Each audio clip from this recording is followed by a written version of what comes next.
قرآن حکیم فرقان حمید سے چند کلمات مقدسہ کی تلاوت کی ہے، اور آقا دو جہاں صلی اللہ علیہ وسلم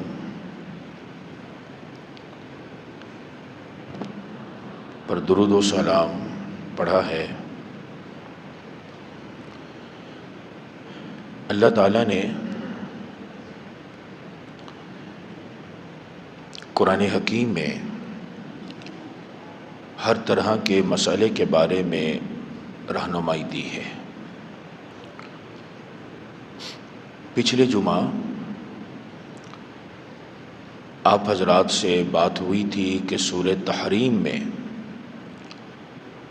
اللہ تعالیٰ نے میاں بیوی کے بارے میں کیا نصیحتیں فرمائی اور ان کا تعلق کس طرح خوشگوار بن سکتا ہے۔ آج جو آیت مبارکہ تلاوت کی ہیں، یہ آیات ہیں سورہ نور کی،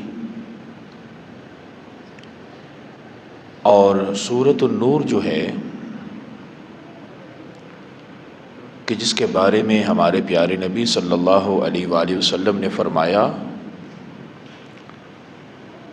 کہ اپنی بچیوں کو سورۃ النور سکھایا کرو۔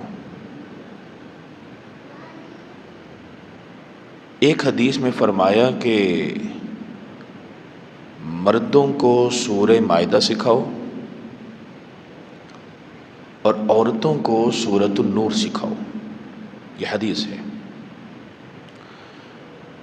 کیونکہ سورۃ المائدہ میں وراثت پر بڑی بات ہے،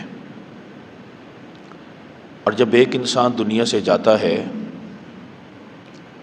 تو ظاہر ہے اس کا مال تقسیم ہونے لگتا ہے، تو وہ سارا کنٹرول مرد کا ہوتا ہے کہ اس کو تقسیم کریں۔ اور سورۃ النور کے اندر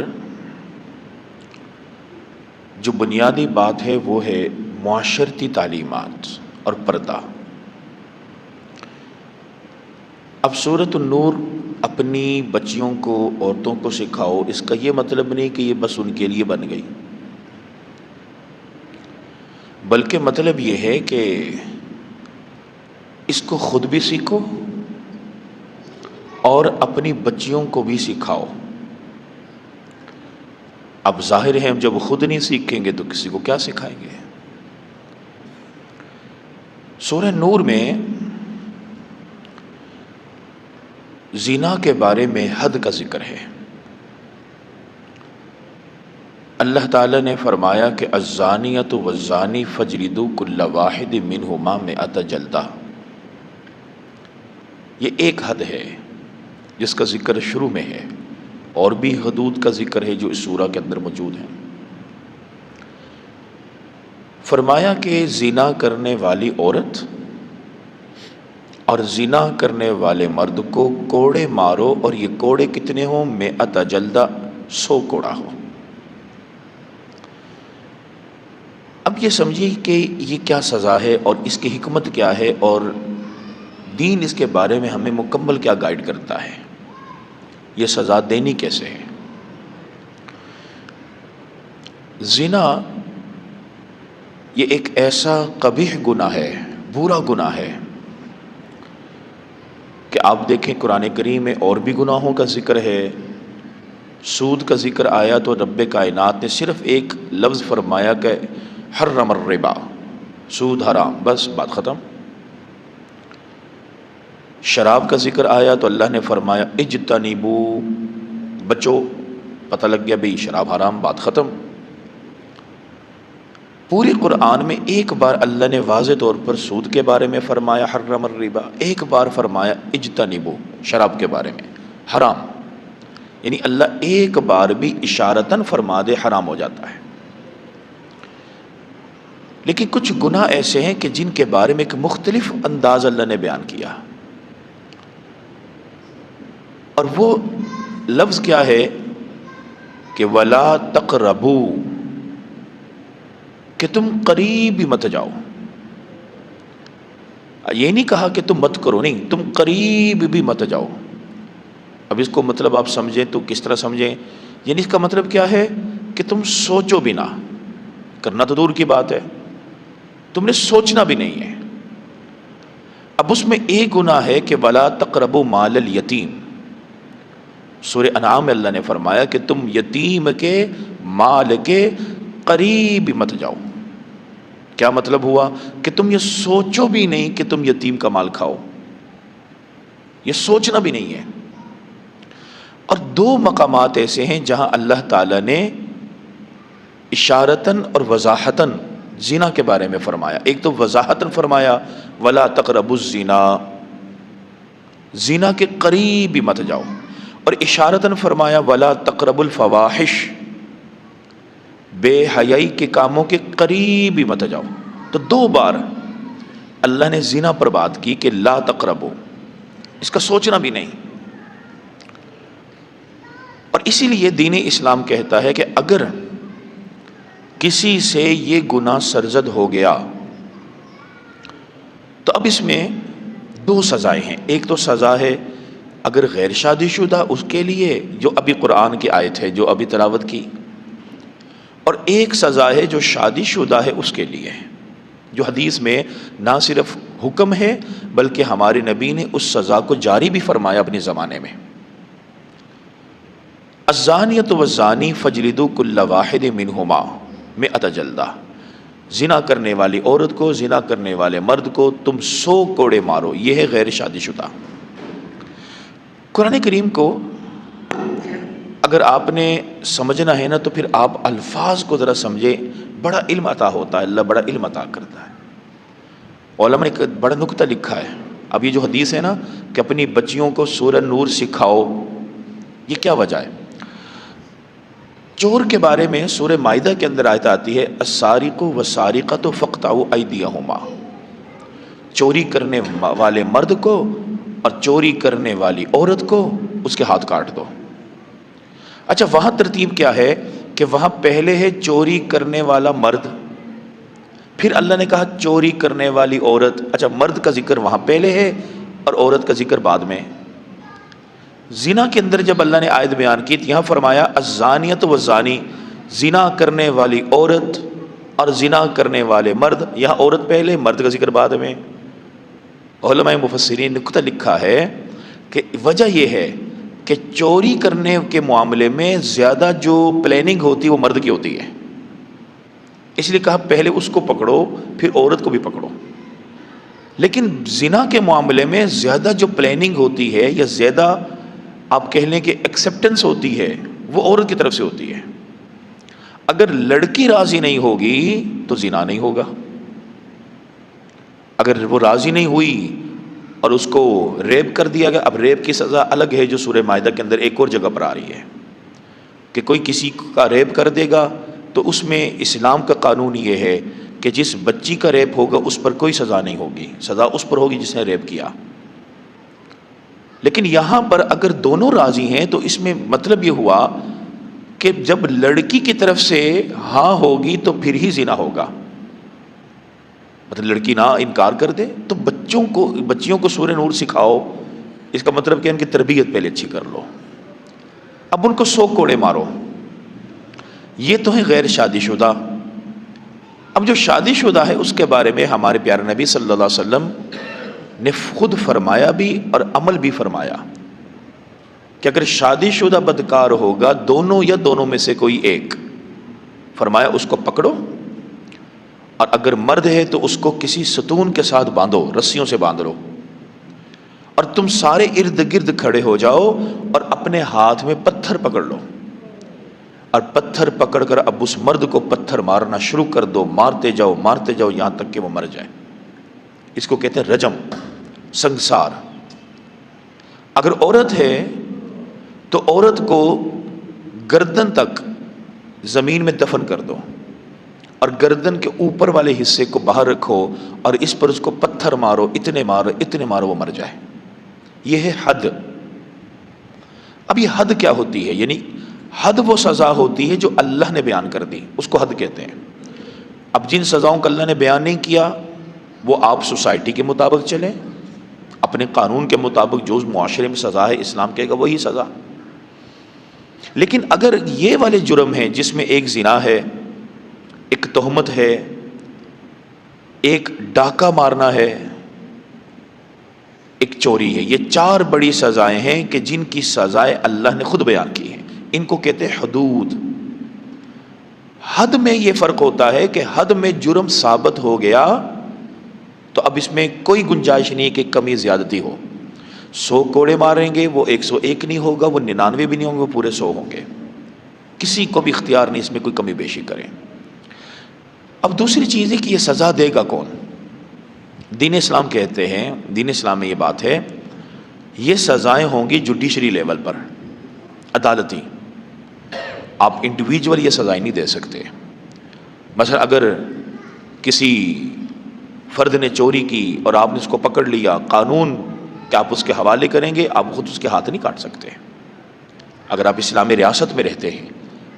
ہاں اسلامی ریاست نہیں ہے تو پھر آپ کی مسلم کمیونٹی موجود ہوگی جو آپ کے فیصلے شریعت کے مطابق کرے گی، تو آپ اس کے پاس اس کو لے کر جائیں گے، جس کو عام طور پنچایت کہہ لیں یا کوئی بھی کہہ لیں۔ عدالت کے سامنے آپ اس مجرم کو پیش کریں، اب مقدمہ چلے اور وہ ثابت ہو جائے کہ اس نے چوری کی ہے یا ڈاکہ ڈالا ہے یا زنا کیا ہے یا تہمت لگائی ہے، اور جب ثابت ہو گیا تو اب سزا صرف کیا دینی ہے جو اللہ نے فکس کر دی ہے، اس کے علاوہ اور کوئی سزا نہیں۔ اچھا یہ سزائیں اس وقت ہیں کہ جب اس کا گناہ پبلک ہوا، بس اگر لڑکا یا لڑکی نے بدکاری کر دی، زنا کر لیا اور عدالت نے پکڑ لیا، قانون نے پکڑ لیا، تو قانون نے یہ سزا دینی ہے۔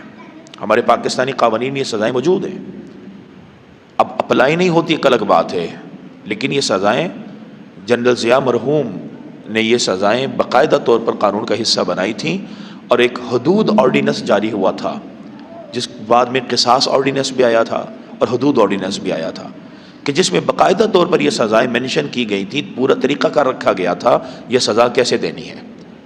100 کوڑوں کی بھی سزا تھی، ہاتھ کاٹنے کی بھی سزا تھی۔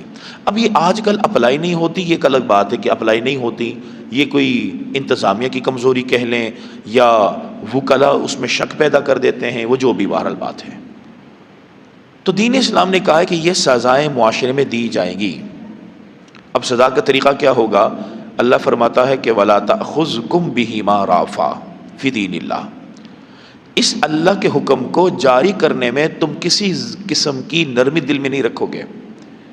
مطلب تم کو اچھا غیر شادی شدہ تھے، بڑے معصوم تھے، کتنی سخت سزا مل گئی، ابھی چھوٹے نہیں، اسلام کہتا ہے نہیں، تمہارے دل میں نرمی نہ ہو۔ وَلْيَشْهَدْ إِن كُنتُمْ تُؤْمِنُونَ بِاللَّهِ وَالْيَوْمِ الْآخِرِ وَلْيَشْهَدْ عَذَابَهُمَا طَائِفَةٌ مِّنَ الْمُؤْمِنِينَ، اور جب سزا دو گے تو ایمان والے موجود ہوں، پبلکلی، گھر میں بند کر کے 100 کوڑے نہیں مارنے، پبلک میں لے جاؤ، لوگوں کو جمع کرو، ان کے سامنے اس کو 100 کوڑے مارو۔ اب یہاں پر 2 باتیں سمجھیے، ایک ہے یہ سزا جو زنا پر ہے، اور یہ زنا وہ ہے کہ جس میں لڑکا اور لڑکی نے فزیکل ریلیشن قائم کر دیا، جسمانی تعلق قائم ہو گیا جو میاں بیوی کا تعلق ہے۔ اگر تو یہ تعلق قائم ہوا تو 2 چیزیں ہوں گی، ایک گناہ بھی ہے اور ایک سزا بھی ہے۔ گناہ کیا ہے کہ انہوں نے یہ اللہ کا حکم توڑا، سزا کیا ہے یہ بھئی اگر غیر شادی شدہ 100 کوڑے، شادی شدہ ہیں تو سنگسار۔ اگر فزیکل ریلیشن نہیں جڑا لیکن اس کے علاوہ بے حیائی کے کام ہو رہے ہیں، مثلا جیسے آج کی زبان میں آپ کہہ لیں کہ چیٹنگ ہو رہی ہے، ویڈیو کالز ہو رہی ہیں، وائس کالز ہو رہی ہیں، صرف فزیکل ریلیشن نہیں ہے، تو اس صورت میں اسلام اس کو بھی زنا کہتا ہے، اگرچہ سزا نہیں ہے لیکن گناہ وہی ہے۔ گناہ کے اعتبار سے دونوں زنا ہے، البتہ سزا اس وقت ہوگی کہ جب فزیکل ریلیشن ہوگا، اگر فزیکل ریلیشن نہیں ہے تو پھر بھی زنا ہے، اور یہ اتنا قبیح جرم ہے۔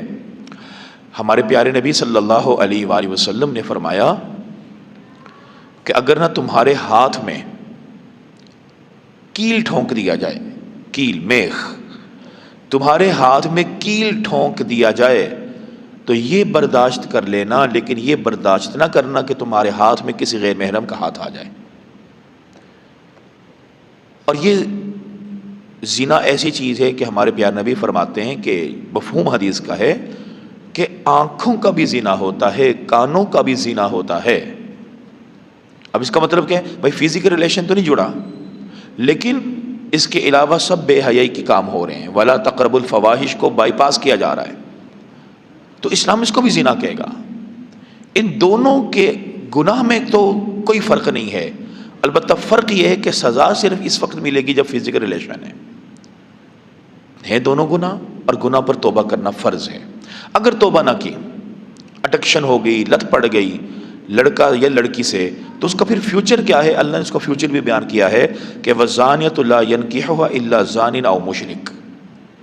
اگر بدکاری کرنے والے مرد نے یا بدکاری کرنے والی عورت نے توبہ نہ کی، تو فیوچر یہ ہے کہ جو لڑکی ہوگی نا زنا کرنے والی، اس کا نکاح اسی سے ہوگا کہ جو زانی ہوگا یا مشرک ہوگا، اور اگر لڑکا ہوا الزانی لا ينکح الا زانیۃ او مشرکہ، اس کا بھی نکاح اسی سے پھر ہوگا جو زانیہ ہوگی یا مشرکہ ہوگی۔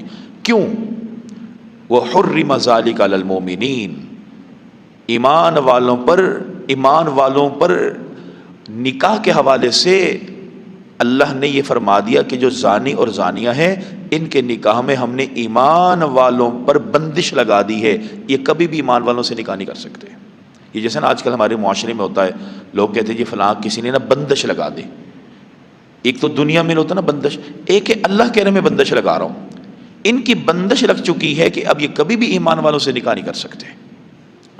یہاں سے یہی وہ نقطہ ہے کہ جس کو لے کر امام شافعی رحمۃ اللہ علیہ نے ایک بات بیان فرمائی تھی۔ امام شافعی فرماتے ہیں کہ جو زنا ہے یہ ایک قرض ہے جو تمہاری نسل سے ادا کیا جائے گا۔ کیا مطلب؟ اگر بدکاری ہو گئی، چاہے فزیکل ریلیشن والی ہے چاہے وہ فزیکل ریلیشن والی نہیں ہے، اگر بدکاری ہو گئی تو اللہ کیا فرما رہا ہے کہ تمہارے نصیب میں بھی ایسی لڑکی آئے گی، لڑکی ہے تو اس کے نصیب میں ایسا لڑکا آئے گا، وہ برائی اس کے گھر میں آئے گی اور پھر وہ خود اس تکلیف کے اندر مبتلا ہوگا یا ہوگی جو وہ کسی کو دے رہا ہے۔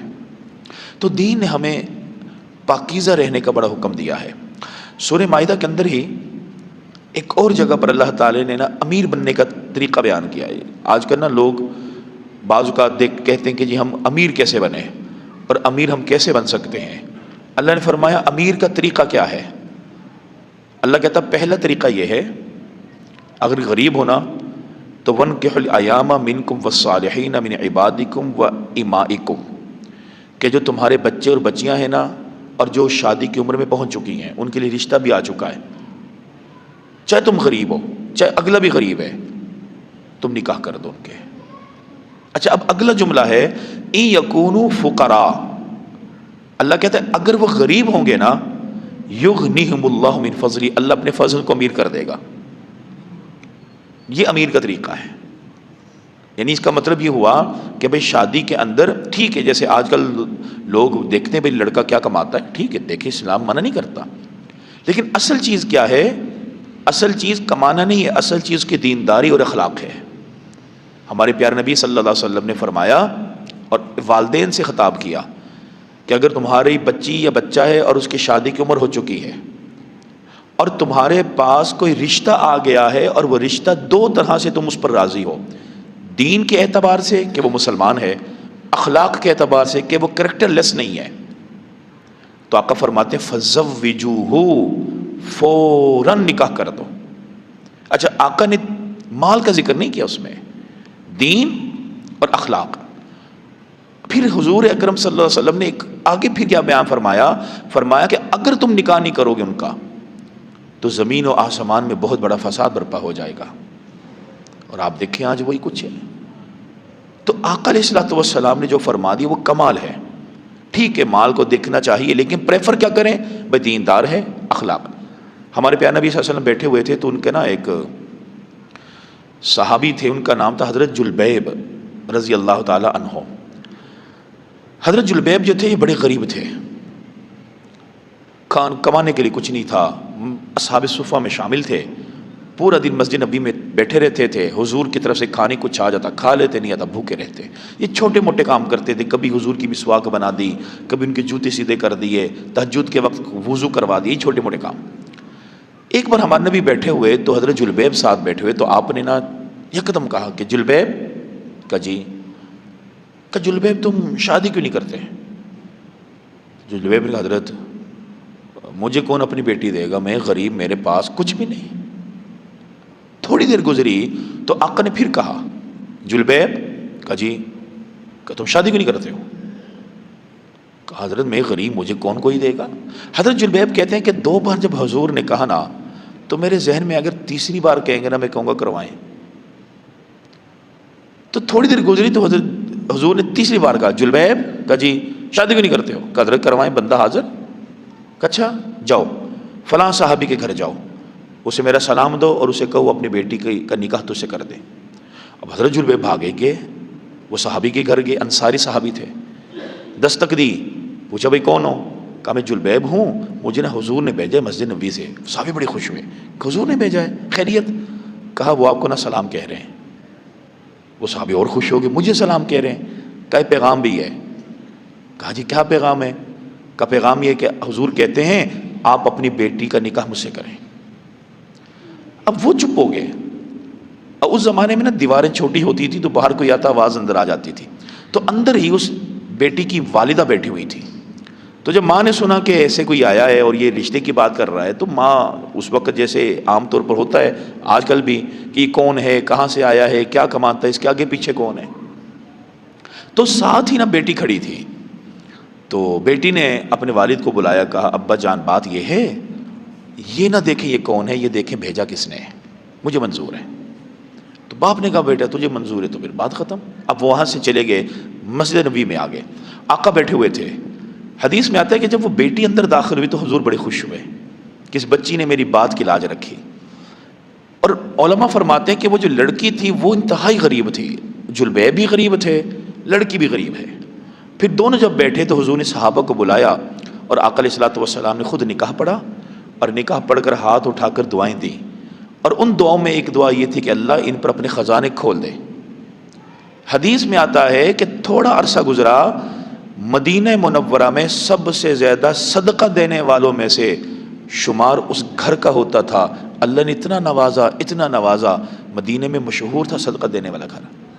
یہ وہ بات ہے، ان یکونوا فقراء یغنیہم اللہ، اگر تم فقیر ہوگے اللہ تمہیں غنی کرے گا۔ اور اگر اللہ کہتا ہے کہ اگر تمہارے پاس ہمت نہیں نکاح کے، وَلْيَسْتَعْفِفِ الَّذِينَ لَا يَجِدُونَ نِكَاحًا، بھائی جن کا نکاح نہیں ہے، ان کے پاس ابھی کوئی آمدن نہیں ہے یا ان کی عمر نہیں ہے، تو وہ اپنے آپ کو پاکیزہ رکھیں، حتیٰ یغنیہم اللہ من فضلی، جب تک اللہ اپنے فضل سے ان کو امیر نہیں کر دیتا۔ یہاں پر علماء نے لکھا کہ جب کردار پاک ہوگا اللہ خزانے کے دروازے کھولے گا، اور یہاں سے معلوم ہوتا ہے کہ انسان اپنے آپ کو پاک رکھے۔ تو یہ دین کا مکمل خلاصہ ہے کہ ہم جتنا اپنے کردار کو پاک رکھیں گے اتنے اللہ کی توجہ ہماری طرف آئے گی۔ اب انشاءاللہ ذکر کرتے ہیں، یہ ذکر ہے پیران پیر شاہ عبد القادر جیلانی رحمۃ اللہ علیہ کے طریقہ سے ہے۔ ایک